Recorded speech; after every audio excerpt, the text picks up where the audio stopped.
On a cold afternoon in early January 2010, a woman sat alone at an outdoor table at the Café Sprungli on Zurich's Paradeplatz, a location chosen for its chaotic elegance and the anonymity it afforded those who wished to observe without being truly seen.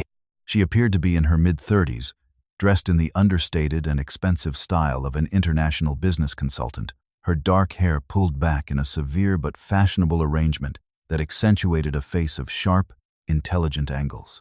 Before her sat a small porcelain cup of hot chocolate, its steam mingling with the crisp winter air, and an untouched Luxemburgerli, the cafe's signature macaron.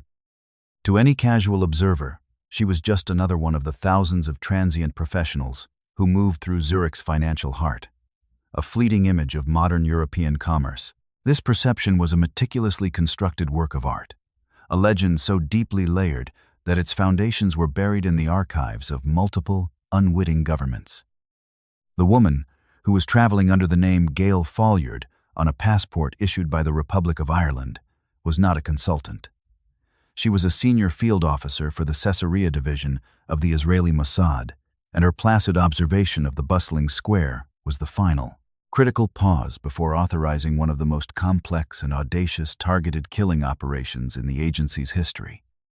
Her purpose in Zurich was singular and absolute: to conduct a final face-to-face verification with a key logistics operative, and to give the verbal command that would set in motion a 27-member team positioned across 3 continents, a human weapons system aimed at a single man who was, at that very moment, planning his own travels, unaware that his predictable movements had become the core of his own undoing. The problem that had brought Gail Folliard to that Zurich café was a man named Mahmoud Abdel Rauf Al-Mabhouh, a figure whose operational significance far outweighed his public profile. Within the labyrinthine power structure of Hamas, Al-Mabhouh was a critical node, a co-founder of the Izz ad-Din al-Qassam brigades, and, more importantly, the organization's chief of logistics and special operations procurement. He was the principal architect of the smuggling corridors that fed advanced Iranian and Sudanese weaponry into the sealed environment of the Gaza Strip, a logistical feat that had transformed the strategic landscape of the conflict. It was Al-Mabhouh who personally negotiated the acquisition of sophisticated anti-tank missiles, arranged for the purchase of long-range Fajr, 5 rockets, from Iran's Revolutionary Guard Corps, and masterminded the clandestine routes by sea and land required to deliver them. His success had rendered conventional Israeli military advantages increasingly costly, as Hamas's arsenal grew more lethal and its reach extended further into Israeli territory. For the Israeli intelligence community, Al-Mabhouh was not merely a terrorist. He was a strategic threat multiplier, a logistical genius whose continued activity directly correlated with the increasing sophistication and lethality of attacks against Israeli soldiers and civilians. Eliminating him had been a high-priority objective for years, but he had proven exceptionally elusive, a ghost who moved between Damascus, Tehran, Khartoum, and Dubai under a variety of aliases, protected by layers of operational security and a deep-seated, well-earned paranoia. Previous attempts to neutralize him had failed due to faulty intelligence or his last-minute changes in travel plans, and these failures had only served to heighten his caution, making the prospect of a conventional military or intelligence strike a car bomb in Damascus or a missile strike on a convoy untenable due to the high risk of collateral damage and the low probability of success. The challenge, therefore, was not simply to kill him, but to reach him in a sterile environment where he felt secure, and to do so in a manner that was both certain and, if possible, deniable. Profiling Mahmoud al-Mabhouh was an exercise in understanding contradictions. Born in the Jabalia refugee camp in Gaza, his life was a product of the dispossession and anger that fueled the First Intifada, during which he had personally participated in the abduction and killing of 2 Israeli soldiers, an act that sealed his path and made him a marked man. He was ideologically rigid, a true believer in the armed struggle, yet his operational methodology was pragmatic and creative. He built his smuggling networks not on ideology alone, but on the far more reliable foundations of commerce and corruption, exploiting existing criminal syndicates in the Sinai and the Red Sea to move his illicit cargo. He was a meticulous planner, known to personally inspect shipping manifests and oversee the loading of weapons in foreign ports. This hands-on approach was both a strength and a critical weakness.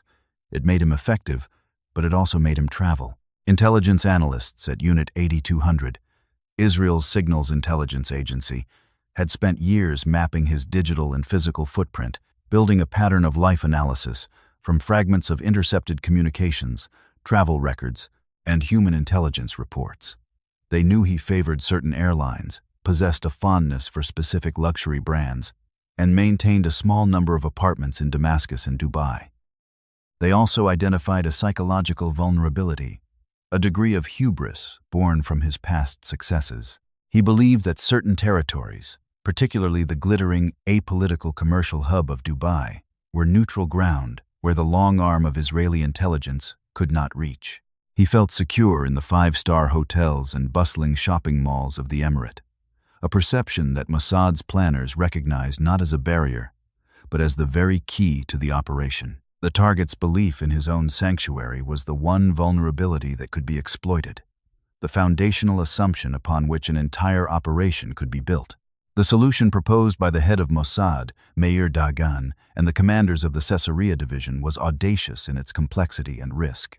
It rejected the blunt force trauma of a military strike in favor of the subtle precision of a clinical procedure. The plan was to eliminate Al-Mabhouh, not on a dusty road in Sudan or a back alley in Damascus, but inside a luxury hotel room in Dubai, one of the most surveilled cities on Earth. The operational concept was codenamed Project Firmware, a title that hinted at its core objective: to access and alter the target's immediate environment with the same invisible precision as updating a device's internal code. The goal was not merely to kill him, but to do so in a way that mimicked natural causes, specifically a heart attack. This would require a team of operatives to infiltrate a high-security hotel, gain access to his locked room, subdue a man who was physically powerful and known to be armed, administer a sophisticated combination of drugs that would leave minimal forensic traces, stage the scene, and exfiltrate from the country, all within a window of a few hours. The obstacles were monumental. Dubai's Dahi security system linked tens of thousands of public and private CCTV cameras into a single, searchable network, meaning every operative's movement from the moment they landed at the airport would be recorded. The use of forged passports, a staple of intelligence work, was complicated by biometric checks and interagency data sharing. The slightest mistake, a suspicious piece of luggage, a cover story that didn't hold up, a single operative identified and tracked, could compromise the entire 27-person team and lead to their capture, sparking an international incident of catastrophic proportions. Failure meant not just a failed mission, but the public exposure of Israeli agents and methods on a global stage, a diplomatic crisis with the United Arab Emirates, and a complete rupture of relations with the Western nations whose passports were to be used. The plan was approved precisely because of its high-risk, high-reward nature. The strategic value of removing Al-Mabhouh was deemed to be worth the gamble, provided the execution was flawless. The preparatory phase was a masterclass in operational logistics and clandestine tradecraft, a multi-year effort that dwarfed the hours of the final execution. The first and most critical element was the creation of the legends, the deep and verifiable cover identities for the 27 operatives. Mossad's passport division undertook a large-scale identity theft operation, targeting dual-nationality citizens living in Israel who held passports from countries like the United Kingdom, Ireland, France, Germany, and Australia. The process was insidious in its simplicity. These individuals would be flagged for routine administrative checks or interviews, during which their foreign passports would be briefly taken, digitally scanned at high resolution, and then returned, often without the owner ever realizing what had occurred. These high-quality scans were then used by technical specialists to create near-perfect physical forgeries, identical in every detail from the watermarks to the microprinting. The passports were not just fakes, they were clones of genuine documents, which meant that if a border agent checked the passport number against a database, it would register as valid. This provided a crucial layer of defense, but also carried the immense risk of implicating the real citizens whose identities had been stolen. Alongside the physical documents, a parallel effort was made to acquire the tools of modern anonymity. Teams of support staff traveled to third-party countries to purchase prepaid, non-registered credit cards and burner phones, creating a sterile financial and communications infrastructure that could not be traced back to Israel. The weapons for the mission were equally specialized. The primary instrument was not a firearm but a medical device, a custom-built, battery-powered apparatus designed to emit an ultra-high-frequency sound that could trick a specific model of hotel room, electronic lock the VIN card, into opening. The assassination weapon itself was a hypodermic needle loaded with a precise chemical cocktail, primarily succinylcholine, a powerful muscle relaxant, combined with a fast-acting sedative. Succinylcholine, when administered intravenously, could induce respiratory paralysis and cardiac arrest within minutes, and its metabolites broke down in the body so quickly that they would be virtually undetectable in a standard autopsy, unless a toxicologist knew exactly what to look for and tested for it within a very narrow window of time. The selection and preparation of the operatives were equally rigorous. The team was a composite force, drawing members from different Mossad units, each chosen for a specific skill set. The core of the group came from the Kidon, the ultra-secretive unit within Caesarea specializing in assassinations, its members renowned for their physical capabilities, psychological resilience, and mastery of close-quarters combat. They were supported by Katsas, or field intelligence officers, who would form the surveillance and logistics teams, their expertise lying in the subtle arts of tracking, observation, and maintaining cover under pressure. Every member, regardless of their role, underwent months of specialized training. They rehearsed the operation dozens of times in a full-scale replica of the target hotel's floor plan, constructed inside a secure facility in Israel. They practiced subduing a struggling target, locating a vein under duress, and administering the injection, all while racing against a stopwatch. They drilled the entry and exit procedures until they became muscle memory, learning to navigate a crowded hotel lobby with practiced ease and to change their appearance donning a wig, removing glasses, reversing a jacket in the cramped confines of a moving elevator or a public restroom. The psychological conditioning was perhaps the most intense aspect of the preparation. Each operative was subjected to stress tests and psychological profiling to ensure they could function under the immense pressure of a high-visibility, no-fail mission. Their handlers analyzed their motivations, which were often complex and deeply personal, rooted in past traumas or a fervent ideological conviction that they were the final line of defense for their country. The woman known as Gail Folliard, for example, was not a Kidon killer but a senior Katsa, her role that of a conductor. Her expertise was in managing complex human systems, in reading the subtle cues of her operatives, and in making the final, dispassionate decision to proceed or abort based on a cold calculus of risk versus reward. Her transformation from an ordinary Israeli citizen into this clinical instrument of the state was the result of years of such training, a process that systematically dismantled a personal identity and rebuilt it around the core requirements of the mission. The cover identity of Gail Folliard, traveling on a cloned Irish passport, was a case study in the meticulous art of legend building. The real Gail Folliard was a dual Irish-British citizen living on a kibbutz in Israel, a woman who had likely immigrated years before and whose foreign passport represented a dormant asset in the eyes of the agency. The Mossad operative assigned this identity did not just carry the passport. She inhabited the role. Her wardrobe was carefully selected from brands available in Dublin and London. Her laptop bag contained business proposals for a fictional renewable energy consultancy, and her phone held the numbers of a few contacts in European cities, numbers which, if called, would route to other Mossad-controlled lines where a trained operative would provide a brief, plausible, and uninteresting confirmation of her identity. Her pattern of behavior was deliberately constructed to reinforce the legend of a busy professional. She flew into Zurich from Paris, not Tel Aviv. She paid for her coffee with a prepaid credit card purchased in Germany. Her operational uniform, the dark trousers, the cashmere scarf, the sensible but elegant heels, was designed to make her blend in, to be forgettable. The most crucial part of her legend, however, was psychological. She had been trained to project an aura of mild impatience and preoccupation, the natural state of a corporate traveler moving between meetings. This subtle performance was a defensive shield, deflecting casual interest and scrutiny. Even the props were considered. In other contexts, operatives on similar missions had been known to carry tennis rackets, guidebooks, or shopping bags from prominent local stores, all part of a carefully curated stagecraft designed to answer the unspoken question, Why are you here? For Gail Folliard, the answer was business. For the two operatives who would later shadow Al-Mabhouh through a Dubai shopping mall, the answer was tourism.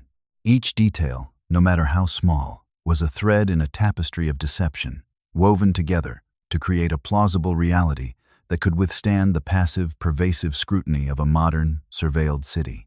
The operation was set in motion during the second week of January 2010. Following the final authorization given by Gail Folliard in Zurich, the disparate members of the team began their journey towards the target zone. They did not travel as a group. Instead, they executed a carefully choreographed dispersal, a waterfall of arrivals into Dubai from multiple European capitals. Two team members using French passports flew in from Paris. Another group, carrying forged German documents, arrived from Frankfurt. The Irish passport holders, including a man using the name Kevin Daveron, journeyed from Rome. The British contingent arrived on a separate flight. Each operative or small cell traveled on a different airline, on a different day. Their arrivals staggered over a 72-hour period. Upon landing at Dubai International Airport, they passed through immigration and customs alone, projecting the calm indifference of seasoned travelers. They did not proceed to a single operational headquarters but checked into a variety of hotels scattered across the city, from the opulent towers along Sheikh Zayed Road to more modest business hotels in the Dera district.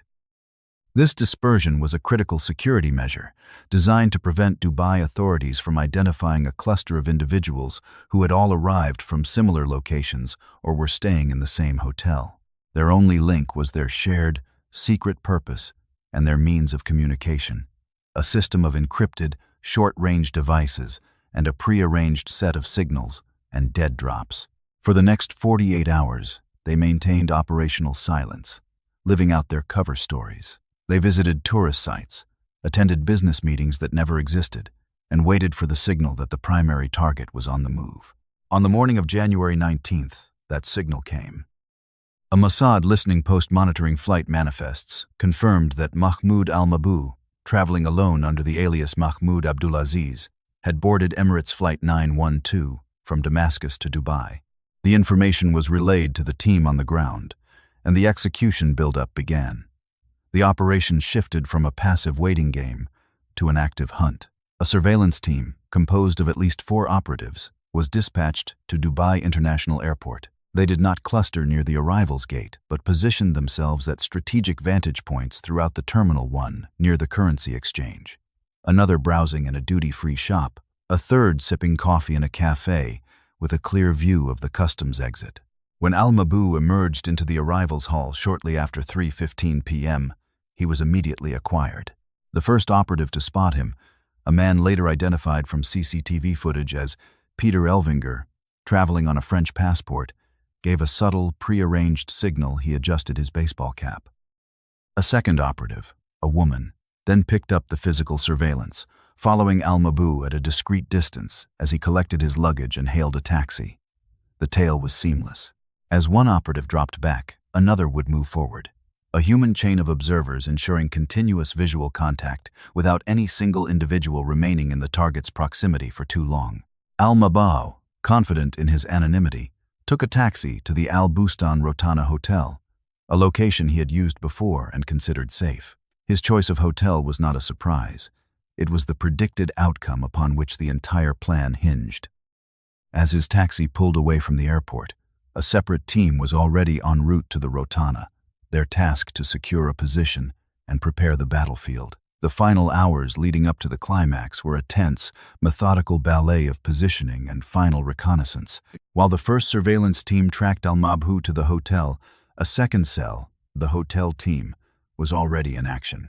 One operative, the man identified as Kevin Daveron, had checked into the Al Bustan Rotana earlier that day, specifically requesting a room on the second floor. His true purpose was to book a room directly across the hall from the one Mossad intelligence had predicted Al-Mabhouh would be assigned, based on his previous stays and status. When Al-Mabhouh checked in and was given the key to room 230, Daveron was able to confirm from his own room, 237, that the target was now in place. The trap was set. The surveillance now became multi-layered. One team remained outside the hotel, monitoring the entrances and exits. Another team, including the man known as Peter Elvinger and his female associate, checked into the rotana themselves, becoming guests who could move about the hotel freely. They followed Al-Mabhouh when he left his room about an hour after checking in, tailing him to a local mall where he went to purchase shoes. This part of the surveillance was critical. It confirmed he was alone, had not arranged to meet anyone, and was following a relaxed, predictable pattern. While he was out, another operative, a member of the technical team, is believed to have made a brief, surreptitious visit to the hallway, outside room 230, likely using a sophisticated device to scan and confirm the specific model of the electronic lock, ensuring the entry tool was correctly calibrated. At approximately 8:24 p.m., Al-Mabhouh returned to the hotel. CCTV footage captured him walking towards the elevators, followed at a distance by two members of the surveillance team, who were dressed as tourists, carrying tennis rackets. This seemingly absurd detail was a masterstroke of misdirection, a piece of social camouflage that made them appear harmless and out of place for any serious business, perfectly justifying their presence in a luxury hotel. Al-Mabhouh entered his room for the last time. The surveillance team took up positions in the hallway, waiting for the signal that the target was settled and unlikely to emerge again. The waiting period was the most dangerous, a moment of suspended animation where the entire, complex machinery of the operation was held in a state of high tension, a single, unforeseen event away from total collapse. At approximately 8:46 p.m., the final act began. After a final confirmation from the surveillance team that Al-Mabhouh was alone and settled in room 230, the four-man Kidon unit converged. They moved with a chilling, practiced calm. Two men, who had been loitering near the elevator bank, acted as lookouts and blockers, ready to intercept any hotel guest or staff member who might wander down the corridor at the critical moment. The other two, the primary entry team, approached the door of room 230. One operative, believed to be Kevin Daveron, who had been observing from room 237, used the pre-calibrated electronic device to reprogram the lock. The device did not force the door but sent a digital signal that tricked the lock's mechanism into recognizing it as a valid keycard, allowing the door to be opened silently, without any sign of forced entry. The entry itself was swift and brutal. The team entered the room and immediately confronted Al-Mabhouh. Despite his paranoia, he was caught by surprise. A brief but violent struggle ensued. The Kidon operatives, highly trained in hand-to-hand combat, quickly overwhelmed him. As two men restrained him, a third administered the injection of succinylcholine and a sedative. The effect was almost immediate. The powerful paralytic agent shut down his respiratory system, and within moments he went into cardiac arrest.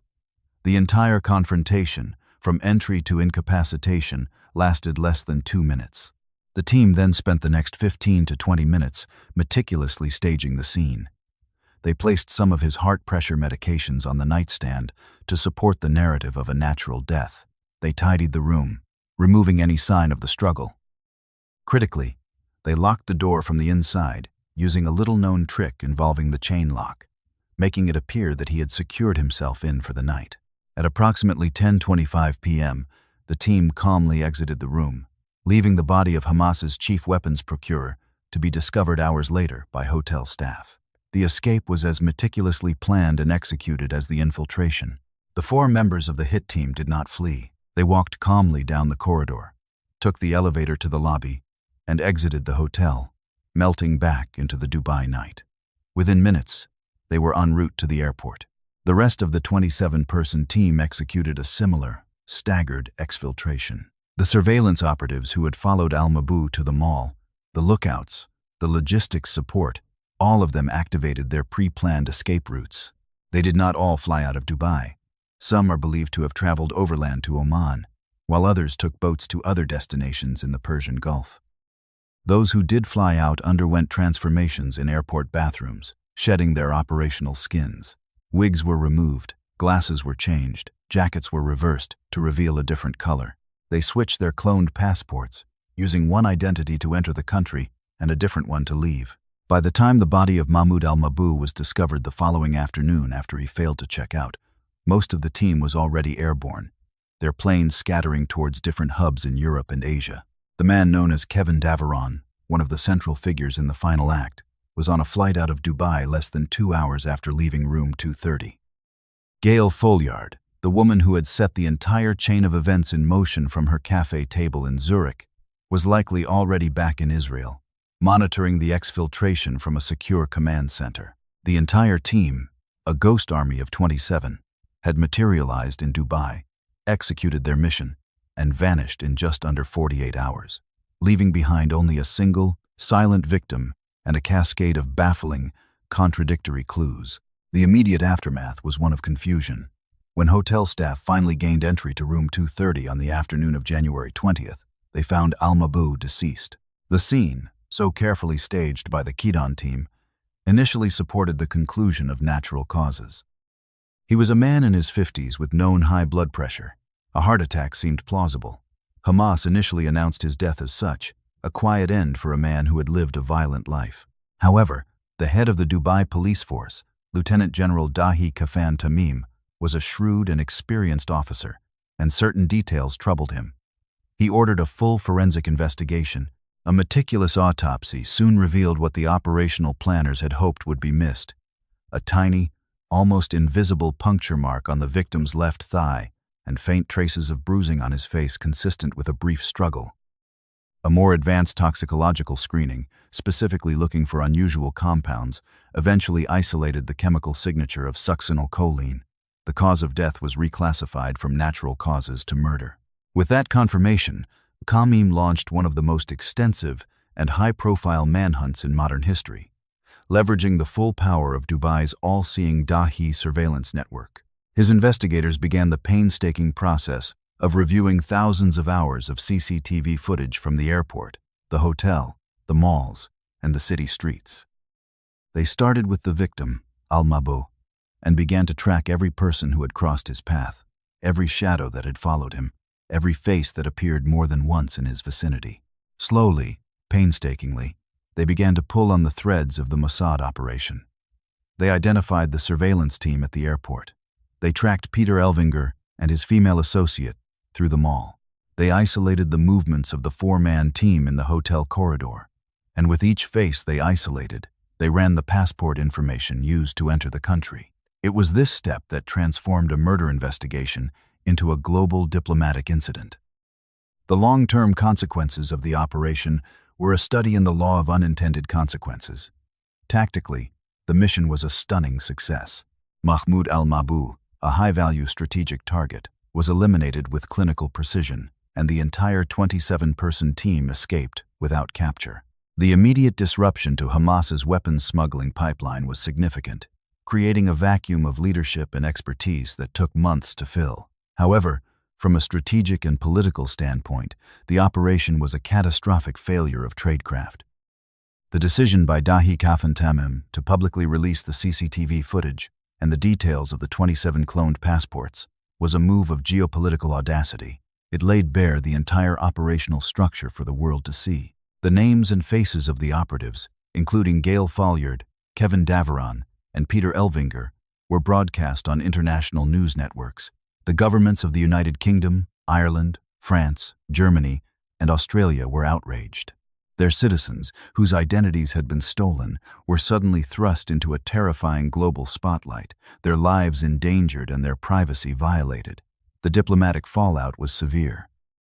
Ambassadors were recalled, formal protests were lodged, and Israel's relationships with some of its closest Western allies were strained to the breaking point.